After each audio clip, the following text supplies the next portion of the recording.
चलिए देखिए, तो हम लोग यहाँ देख रहे हैं गुड्स सेंट ऑन, क्या है गुड्स इन, क्या गुड्स इन ट्रांजिट अपीयर करेगा ट्रायल बैलेंस में, है।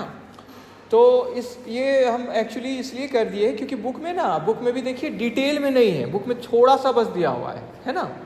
बुक में समरी ऑफ एडजस्टमेंट के जस्ट ऊपर देखिए थोड़ा ही सा दिया हुआ है ना, पूरा डिटेल नहीं है, जबकि हम लोग को एक चाहिए डिटेल वाला पार्ट, जो कल हम लोग एग्जाम्पल 2 किए थे उसके बाद वाला, ठीक है।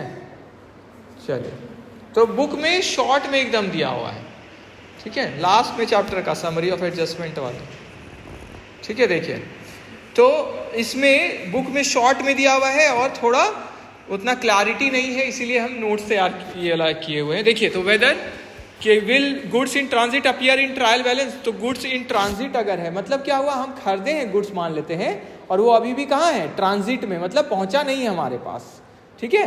गुड्स हम परचेज किए पर वो मेरा पहुंचा नहीं है, तो क्या गुड्स इन ट्रांजिट अपीयर करेगा ट्रायल बैलेंस में, वो डिपेंड करता है कि क्या हम ऑलरेडी इसका जर्नल एंट्री पास कर दिए हैं ट्रायल बैलेंस बनाने से पहले ही। अगर जर्नल एंट्री पास कर देंगे तो क्या होता है बताइए, जर्नल एंट्री अगर पास कर देंगे हम लोग तो उसका बैलेंस हो जाता है, तब तो वो ट्रायल बैलेंस में आता है, नहीं तो नहीं आएगा। क्लियर हो गया सबको।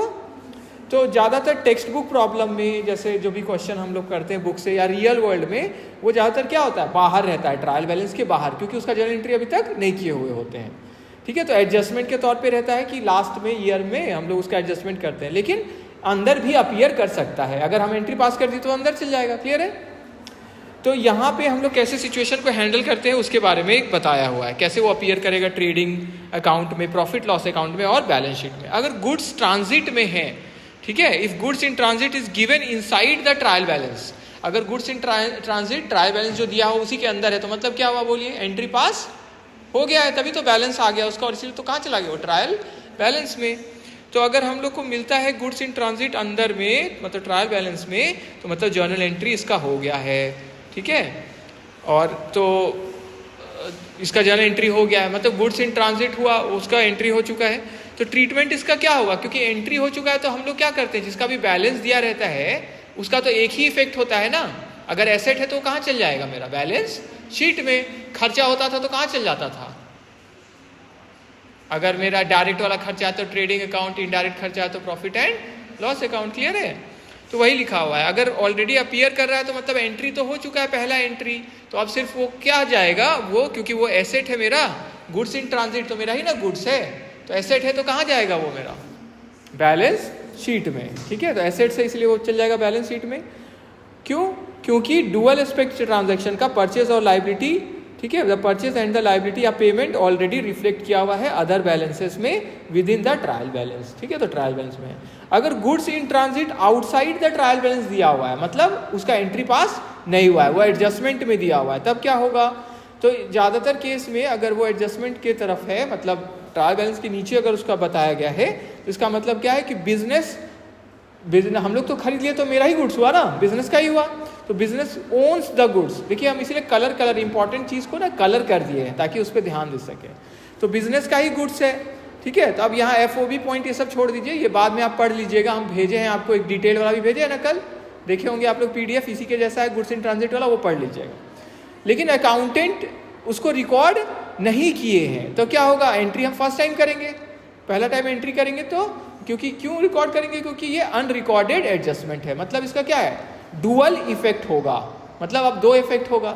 जैसे जिसका भी हम लोग एंट्री पास करते हैं उसका 2 इफेक्ट होता है ना, ठीक है। जैसे हम अगर हम क्या किए हैं,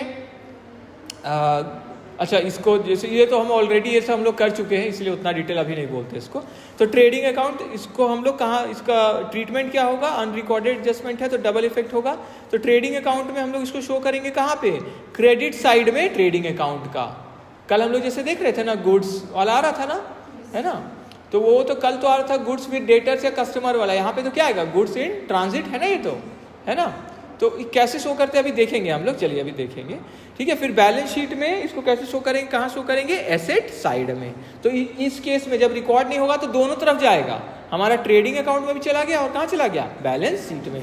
जबकि एंट्री पास हो गया था तब क्या हो रहा था, सिर्फ बैलेंस शीट में जा रहा था। क्यों, मतलब उसका इफेक्ट सिर्फ मेनली कहाँ जाएगा, क्यों? क्योंकि उसका एडजस्टमेंट पहले ही हो गया, एंट्री हम कर चुके हैं ना, पहला एंट्री तो कर चुके हैं, तो वो जहाँ जहाँ जिसको एडजस्ट करना था वो एडजस्ट कर दिया होगा। ठीक है, चलिए देखेंगे, अभी देखेंगे।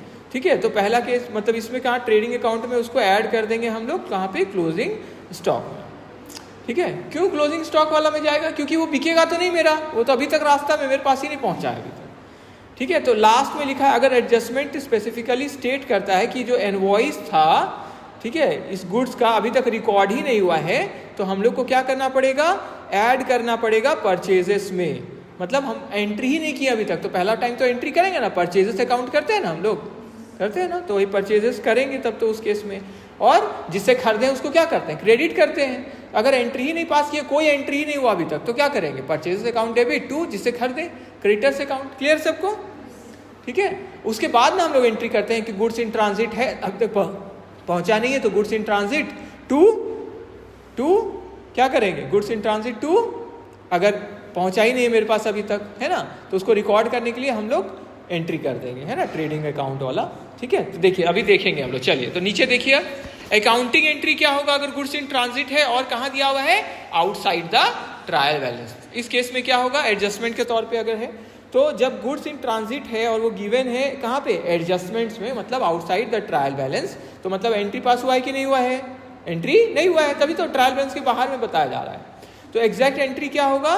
तो क्या, ठीक है, तो डिपेंड करता है वो किस पे, क्यों ये एडजस्टमेंट में है। अगर अकाउंटिंग प्रॉब्लम इसमें दिया हुआ है, दो केस में इसमें फॉल करता है। पहला केस, अगर परचेज इनवॉइस रिकॉर्ड हुआ है, मतलब परचेज रिकॉर्ड कर लिए हैं हम लोग, समझ में आया? मतलब जिससे हम परचेज किए हैं एक बार, हम उसका एंट्री कर चुके हैं, परचेजेस अकाउंट डेबिट वाला। ठीक है, टू जिससे भी खरीदे, क्रेडिटर। ठीक है, तो इस केस में क्या होगा? सिर्फ मेरा क्या नहीं रिकॉर्ड हुआ है? ठीक है, अभी तक गुड्स पहुंचा नहीं है, तो क्लोजिंग स्टॉक में तो अभी तक नहीं दिखा रहे होंगे उसको, तो उसके लिए तो एंट्री करेंगे ना हम लोग। तो इनवॉइस का अगर एंट्री हो गया है, मतलब परचेजेस का अगर एंट्री हो गया है और बस अभी तक मेरे पास गुड्स आया नहीं है, इसलिए गुड्स का काउंट हम नहीं उसमें ले पाए हैं, मतलब क्लोजिंग स्टॉक में नहीं है, तो उसके लिए हम एंट्री करेंगे। कौन सा एंट्री करेंगे? देखिए simple entry, goods in transit account debit to trading account. Clear हो गया? क्या होगा entry? Goods in transit account debit to trading account. क्यों? क्रेडिटर क्यों नहीं हुआ? क्योंकि उसका एंट्री तो ऑलरेडी हो गया है। अभी बताया ना कि परचेज अगर एंट्री हो चुका है तो परचेजेस टू क्रेडिटर तो हो चुका है, इसीलिए वो वाला फिर से एंट्री नहीं होगा। सिर्फ कौन सा एंट्री होगा? गुड्स इन ट्रांजिट वाला। क्लियर हो गया आप सबको? ठीक है, और फाइनल इफेक्ट इसका क्या होगा?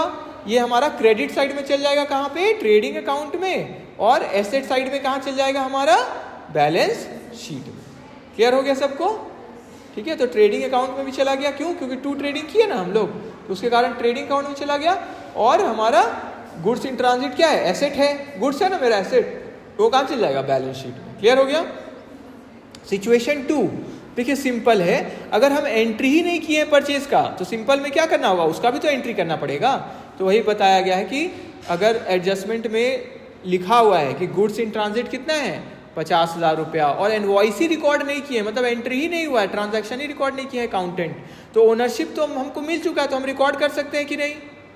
रिकॉर्ड कर सकते हैं कि नहीं? मेरा गुड्स है और जिसको हमको पैसा देना है उसको भी तो क्रेडिट करना पड़ेगा ना। ठीक है, ठीक है, और इन्वेंट्री को हम लोग बैलेंस शीट में भी नहीं रिकॉर्ड किए, तो उसके लिए भी उसको भी रिकॉर्ड करना होगा। तो देखिए, ठीक है, तो परचेजेस अकाउंट डेबिट टू क्या हो जाएगा? एंट्री नहीं किए तो पहला टाइम एंट्री करेंगे, टू क्रेडिटर जिससे खरीदे। क्लियर है? तो purchases account debit to sundry creditors, और मतलब यहाँ पे क्या हुआ? Being unrecorded credit purchase of goods currently in transit, वो बस लिख दिए, उसको रिकॉर्ड किए। और अब हम क्या करेंगे? क्योंकि क्लोजिंग स्टॉक भी तो दिखाना है ना, उतना तो बिका नहीं है मेरा, अभी भी रास्ता में है, मेरे पास ही नहीं पहुंचा है। क्लियर है? पहुंच रहा है, तो उसके लिए क्योंकि अभी तक बिका नहीं है तो उसको हमको हटाना होगा, अलग से दिखाना होगा। ठीक है, तो goods in transit account debit to trading account, being unrecorded goods in transit added to closing stock. या तो क्लोजिंग स्टॉक में दिखा देंगे या उसके नीचे दिखा देंगे, जैसे कल कर रहे थे ना हम लोग, या तो ऐड करके या उसके नीचे। क्लियर है सबको? तो फाइनल अकाउंट्स में इफेक्ट क्या होगा बोलिए? एक तो परचेजेस में मेरा क्या हो जाएगा? ऐड हो जाएगा, और क्या होगा? मेरा सन्ड्री क्रेडिटर में भी ऐड हो गया क्योंकि खरीदे